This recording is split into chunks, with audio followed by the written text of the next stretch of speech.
Hello, students. It's great to see you, and thank you for joining me for our online lesson. Today, we're talking about voting. And this topic came about because over the past week or so, I've been listening to a lot of people talk about the recent city election, the local elections, and a lot of great talk about who to vote for, how to make the city better, and all of the different political points.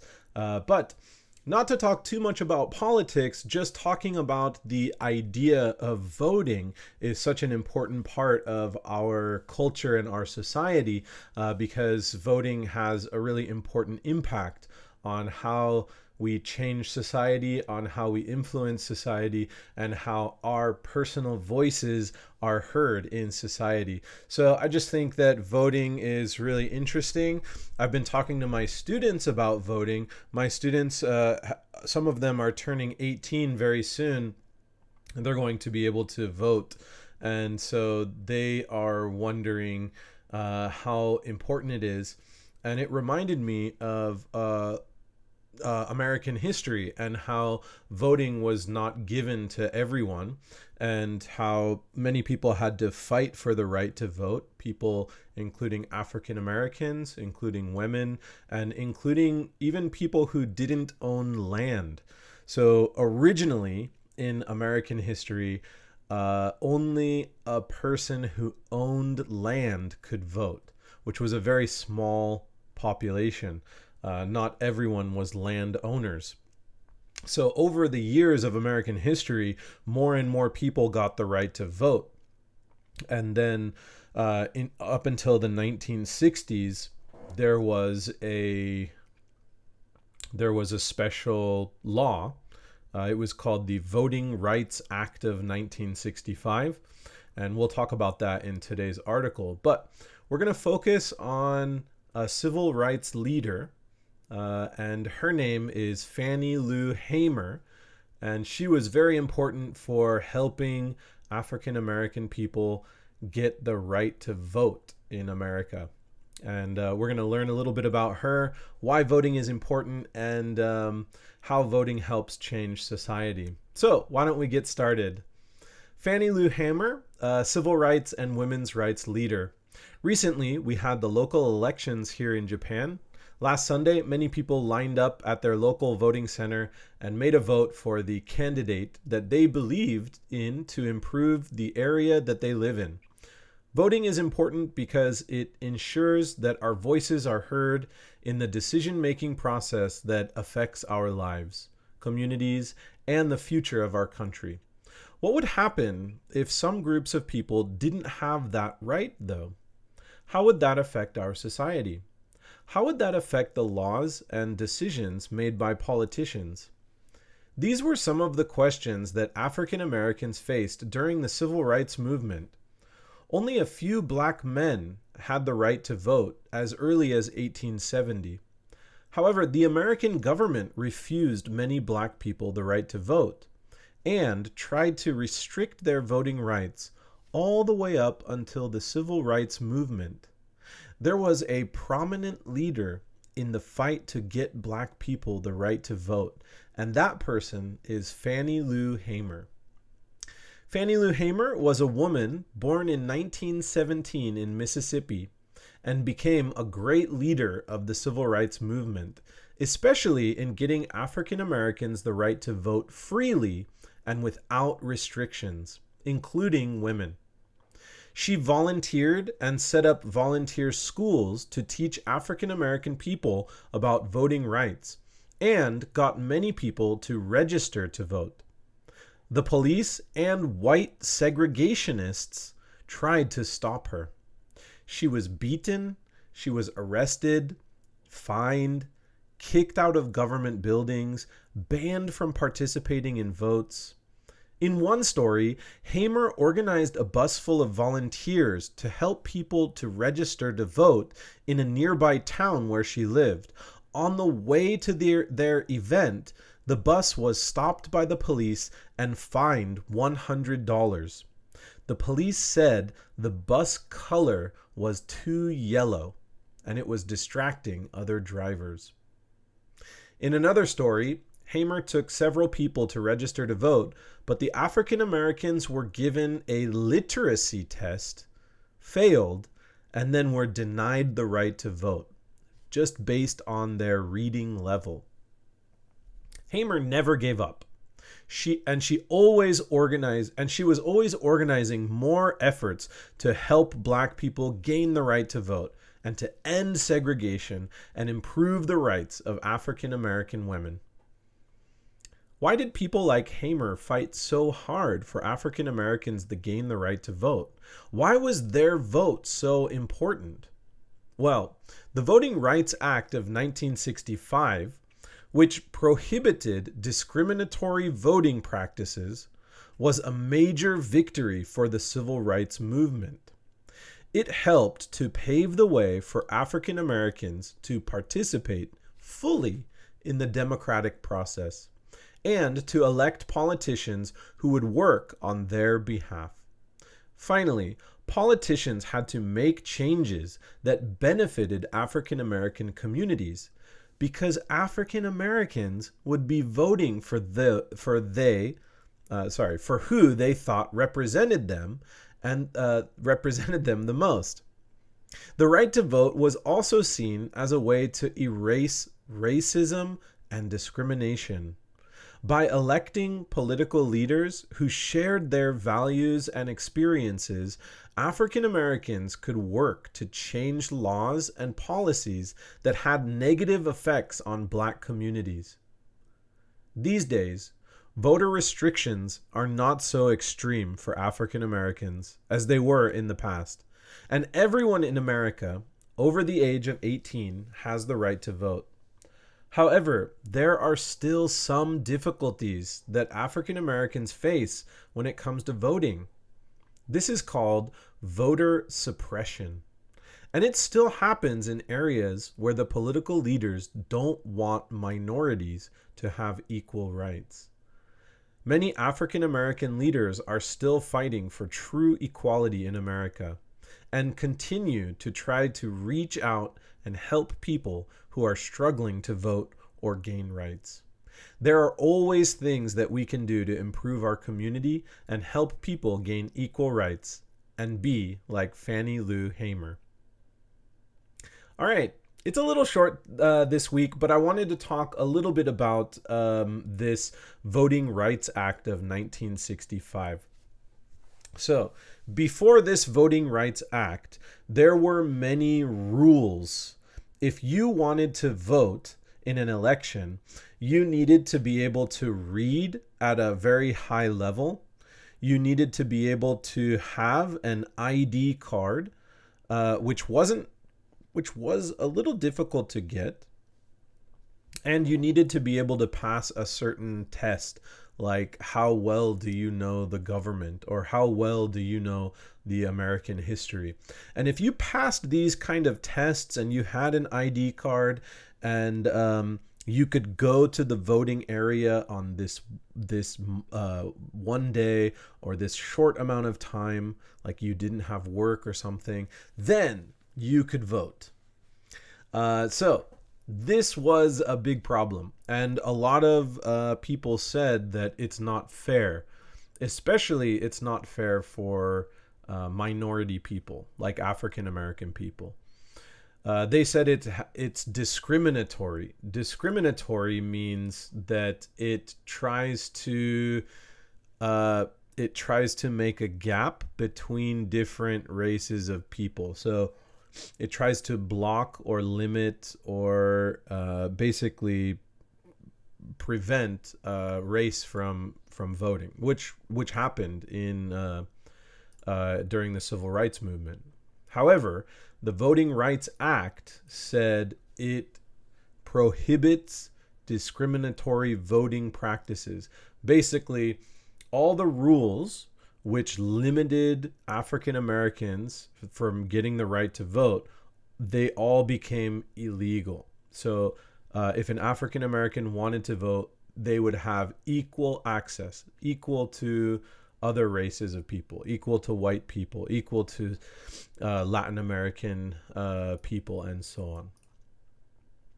Which is great. So as after that, if you're over the age of 18, you can vote. You just had to register and then go to your voting area, and you can place a vote. But as I said in the article, these days there is still some restrictions, and this is called voter suppression. In areas, in communities that have a lot of African Americans, what they do is they some groups of people that don't want African Americans to vote, they will make the voting time very limited, and they'll make the voting areas very few. So maybe in another community, they'll have 10 voting areas, and the voting areas will be open for 10 hours. But in the African American community, they'll have 2 voting areas, and they'll only have it open in the morning time for 4 hours. And this is still allowed to happen. This is still happening in America. And it's not fair. It's called voter suppression, and it makes it hard for, even now, for African Americans to have a fair vote, a fair rights. So people are still fighting hard in America to create an equal society. They're doing their best, and they're fighting hard like Fannie Lou Hamer did during the civil rights movement. Okay. So let's go on to our vocab. We have 5 new vocab. So our first one is candidate. At the beginning of the article, it says vote for the candidate that they believed in. And the candidate is a person who applies for a job or is nominated for election. This just means the political person that you vote for. That is your candidate. They are applying, they are running for office, so they're applying for that position, and you have to vote for them, and they will be elected. The second word is ensure. Ensure. In the article, it says voting is important because it ensures that our voices are heard. It ensures that our voices are heard. So ensure means to make certain that something will occur or be the case. So making something certain. This will definitely happen. Number 3, prominent. Prominent means important or famous. So in the article, it says there was a prominent leader in the fight to get Black people the right to vote. And that person is Fannie Lou Hamer. So yes, prominent means important. So a prominent figure in the civil rights movement is an important or famous person. Okay, in the article, we saw the word segregation. This is the action of setting someone or something apart from others.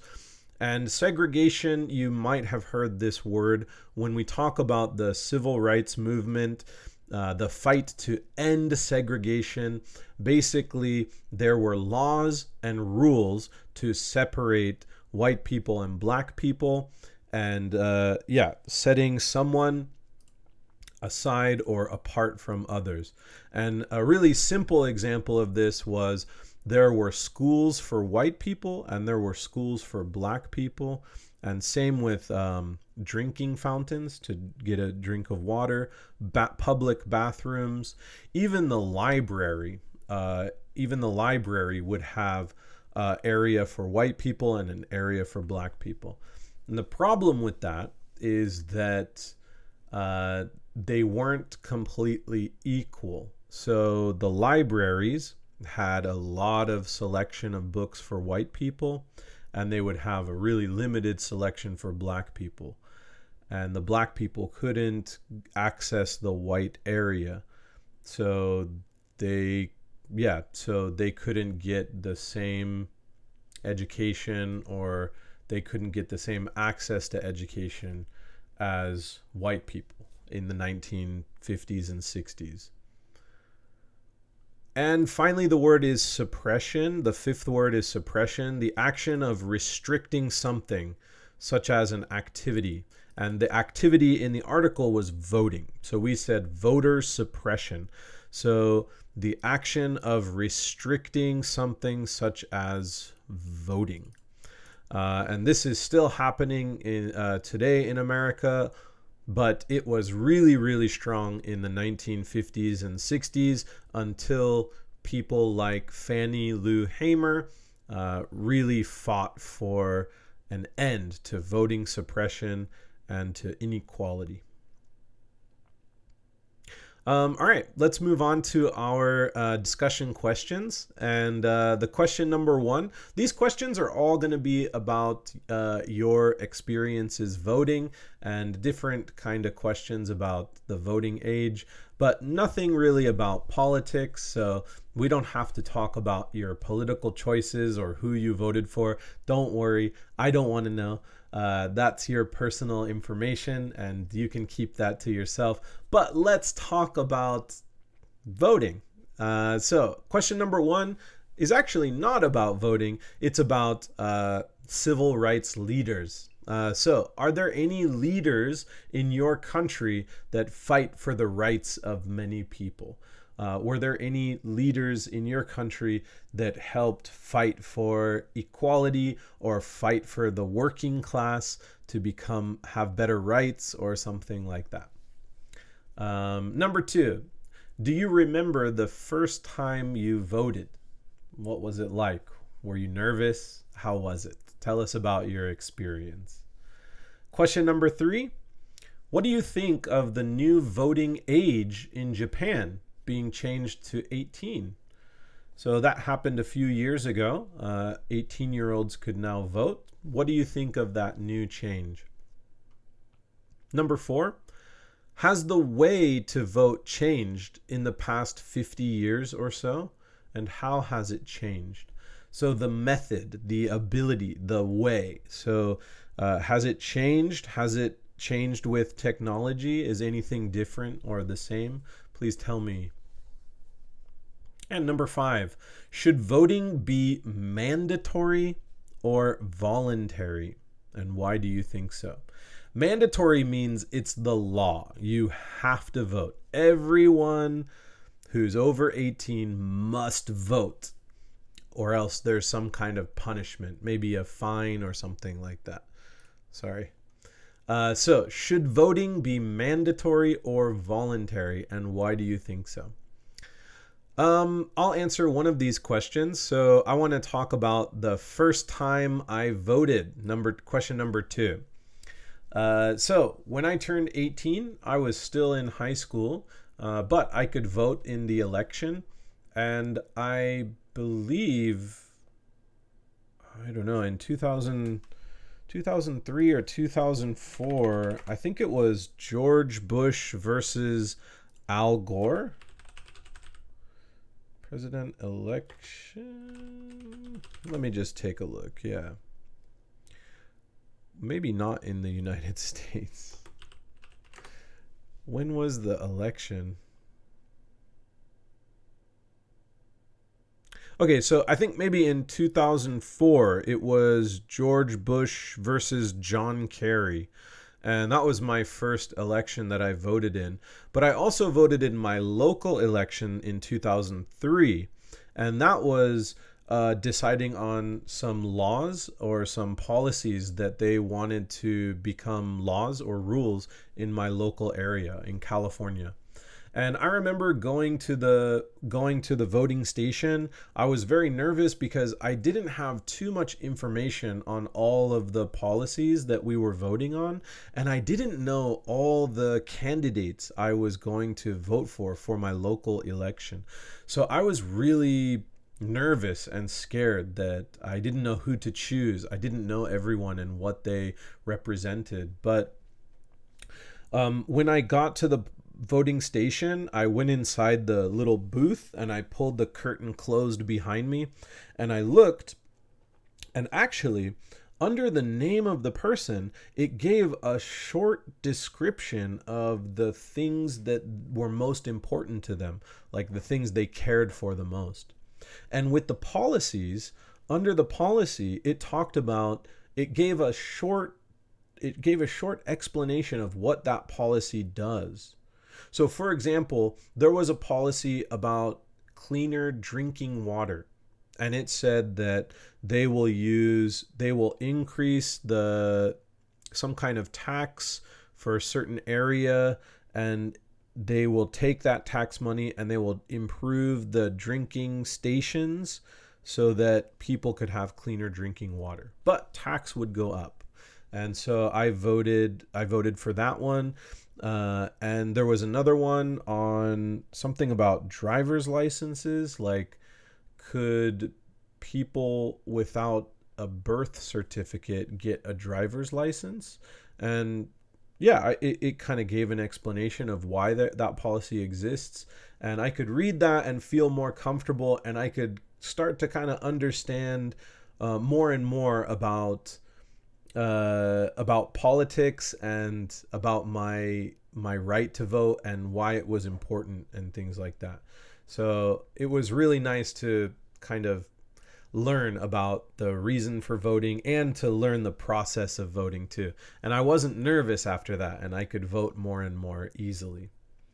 And these days I vote by choosing my candidates on a letter, and I mail that to California. So it's changed a lot over the years that I've lived in Japan. All right, guys, I'm looking forward to your answers and talking about your voting memories. And yeah, I'll hear from you guys when I see you next time. Thank you so much for joining this lesson, and I hope we learned a little bit about American history and a really strong female leader in the civil rights movement. Okay, thanks for watching. See you.